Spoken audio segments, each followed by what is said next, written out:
Welcome to Using Your Teacher Voice, episode 15. It's been a while since I've recorded a podcast. Last week was kind of a crazy week for us here. We were off Monday for Martin Luther King, so it was a short week. Came to school Tuesday, and we were off Wednesday for a snow day. We had a late 2-hour delay start on Thursday, and then Friday we're out again for snow for another snowstorm. So it was kind of a chaotic week. Spent a lot of time, scheduling and rescheduling and trying to get things, set up. My kids at home were kind of out of sorts, off schedule, kind of crazy. So I'm back in the groove of things now. I'm trying to get things back under me, trying to get things back in line. But we have used up all of our make-up snow days. So from here, we'll be using the virtual learning option to make up any more snow days that we take. And I can't imagine that we wouldn't take any more snow days. I mean, we do have a week of January left and all February to go. So I foresee that we'd be taking some more snow days. But this virtual learning day as a makeup day had me start thinking about these virtual days and what we could do with them. If you're not familiar, the virtual learning day, the idea is that students would continue to learn even though they're not at school. That we make up those days by doing a lesson for the students that was delivered digitally, the students completed digitally, and submitted it back. Different schools do it different ways. Some schools have a built-in, pre-made lesson that kicks in as soon as the snow day is called.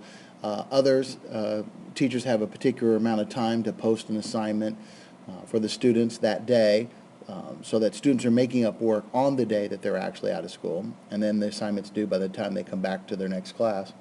Our district, we do it a little differently. We specify a week that is the makeup day, virtual makeup day. We assign the work on Monday, and the students have the week to complete that assignment digitally.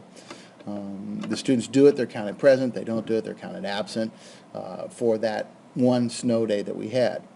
And I don't know if we do it the best way. I'd like to see it improve or do some things differently, but I understand there's also some challenges. We are a large urban district. Not every family in our district has internet access.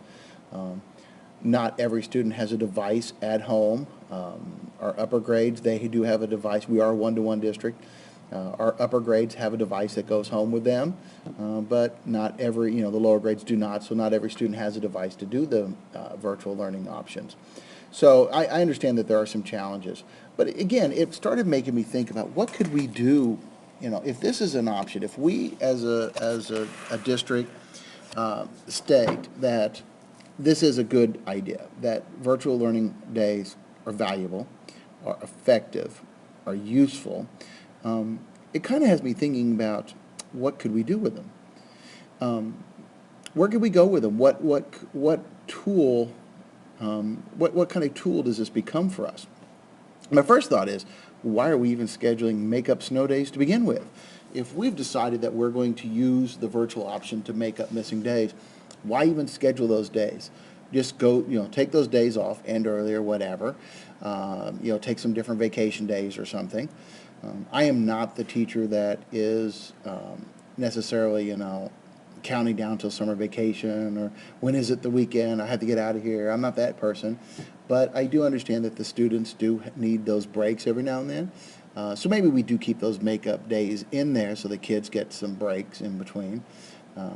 We do have spring break this year, but we are going to be going every day all week until graduation from here on out. So I know that that's going to get kind of a grind for the students at the end of the year.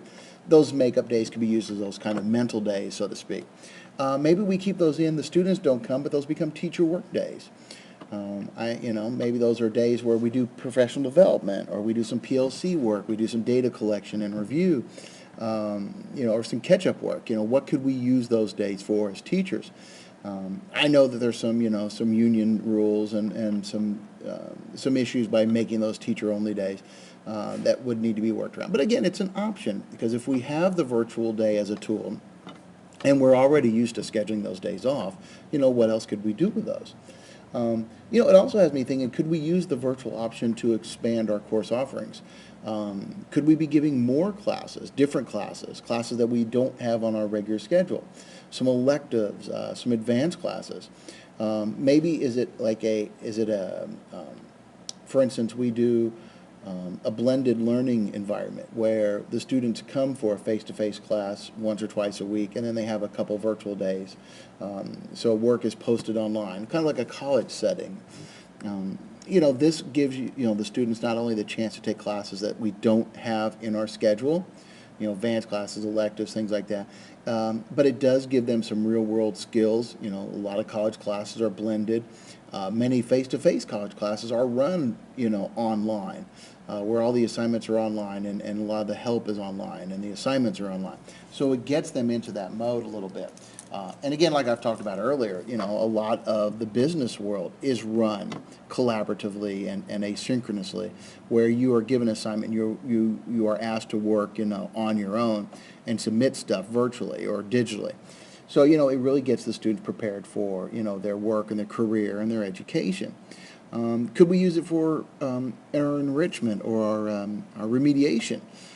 So instead of one teacher being assigned 30 kids and getting to work with them, a certain amount of time each week, they could spend more time with them on a farther, on a looser schedule. They met face to face, and then they were giving virtual assignments to be, practice and reinforcing those kind of skills. And then when they come back, the teacher gets to spend, instead of teaching those skills or spending that time just going over those skills, they could review, okay, this is where you're at, this is what we need to do, what can we do to advance you and push you forward. Oh, you've mastered these concepts, let's move to the next one. So we kind of merge that data review into that time so that the time is spent better. There's a lot of options for us, and again, I understand that there are challenges, not every student has a device or access. I know those things are to work around, and I know that there's some work rules to be aware of. But again, if we think that the virtual option is a valuable tool, I don't see why we don't use it. It's already in our toolbox. Let's go ahead and let's spread it out and let's do more with it. I'd love to hear your ideas of how to use virtual days for things other than make up snow days. If you have some, love to see those comments. Hope you're staying out of the snow and staying warm.